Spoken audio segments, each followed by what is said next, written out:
Les Journées européennes de l'archéologie ont lieu cette année les 18, 19 et 20 juin. À travers toute l'Europe, ces journées sont l'occasion de découvrir le patrimoine archéologique de son territoire. Bouleversé cette année encore par la crise sanitaire, le Conseil départemental vous propose dans son magazine Penarbed une liste de sites archéologiques extérieurs, visitables de manière autonome et libre dans tout le Finistère. Cette liste n'est pas exhaustive et de nombreux autres sites peuvent être visités.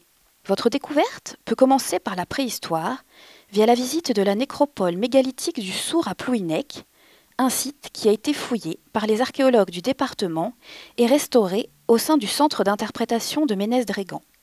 Nous vous conseillons également de flâner parmi l'alignement des menhirs de l'Agadjar à Camaret-sur-Mer ou parmi les vestiges de la pointe de Carmorvan au Conquet, où vous verrez les ruines d'un cromlech, c'est-à-dire d'une enceinte néolithique.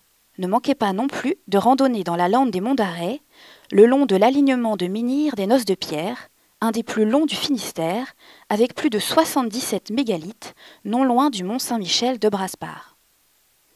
Continuez votre visite en découvrant les vestiges des peuples de l'âge du bronze et des Gaulois de l'âge du fer.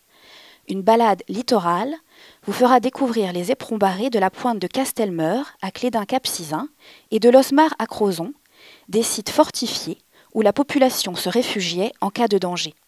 En forêt, venez à la découverte des vestiges de l'oppidum du camp d'Artus à Huelgoat, véritable agglomération gauloise. Pour l'Antiquité, les fabriques de sauces de poisson des Plomards à Douarnenez sont parmi les plus grandes connues.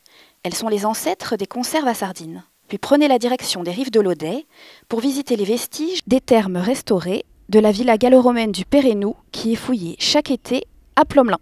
Ne manquez pas non plus de visiter le centre d'interprétation de Vorgium à Carhaix, qui présente un quartier d'habitation antique dans des jardins.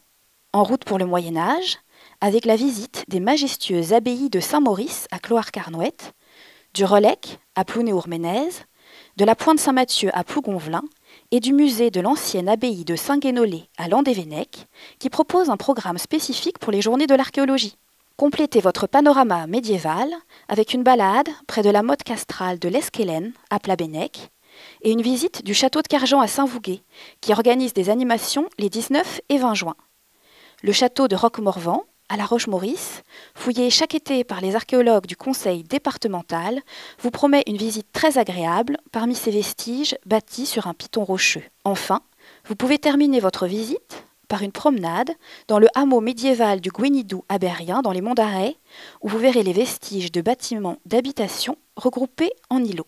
Nous vous invitons à la rencontre des archéologues du Conseil départemental du Finistère, qui seront présents en direct dans l'émission Le LEM de Radio Évasion le vendredi 18 juin à midi sur 100.4 FM pour vous parler d'archéologie et répondre aux questions que vous leur aurez posées au préalable via la boîte mail jea@finistère.fr.